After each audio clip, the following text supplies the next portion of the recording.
বিজ্ঞানে আমি 10 পেয়েছি, মাত্র 10। আমার কি দোষ বলো? প্রশ্ন যা ছিল খুবই সহজ, উত্তরও ছিল জানা। ভাগ্য আমার সহায় ছিল না, পৌঁছতে হলো দেরি। নইলে আমি কি তেমন ছাত্রী বিজ্ঞানে ফেল করি? সকাল থেকেই নানা অঘটন, জল খাবারে আস্ত ডিম।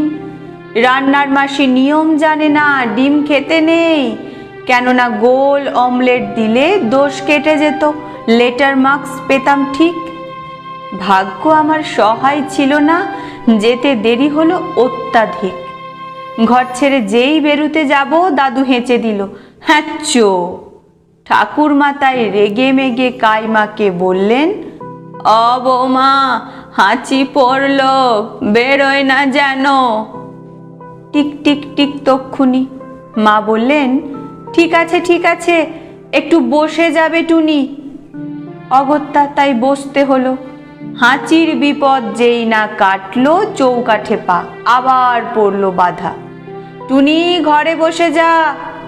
কপালে দিয়েছি দইয়ের ফোঁটা, হাতে বিপদ তারিনি।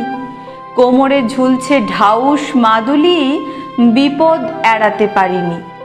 অতি সাবধানে ঘরের বাইরে যেই না গিয়েছি, কুট্টি বোন চেঁচিয়ে উঠল, দিদি দেখ দেখ, পাঁচিলে একটা পাখি, কি সুন্দর হলদেটে ঠোঁট, লালচে চোখ আর বাদামি পিঠ। তাকিয়ে দেখি পাঁচিলে বসেছে, হাই হাই, ওটা এক শালিক। রিক্সা কাকু দিচ্ছে তারা, কিন্তু যাবার জো নেই। বাড়ির সবাই শালিক খুঁজছে। আয়রে শালিক আয়, আর এক শালিক না দেখে টুনি কি করে স্কুলে যায়? শালিক জুটলো অবশেষে। রিক্সা ছুটলো খুব জোরে। আর দেরি নেই পৌঁছতে স্কুলে। কিন্তু আমার পোড়া কপাল, হঠাৎ ব্রেক থামতেই হলো, পথ কেটে গেছে কালো বেড়াল। দেরির পর আরও দেরি। দেরিতে গেলাম স্কুল। সামনেই দেখি কি সর্বনাশ, বিজ্ঞান দিদিমণি। খুলে বললাম, রাগে গজগজ, বসতে দিলেন ঘরে। বিজ্ঞানের ছাত্রী হয়ে তুমি ডুবে আছো সংস্কারে?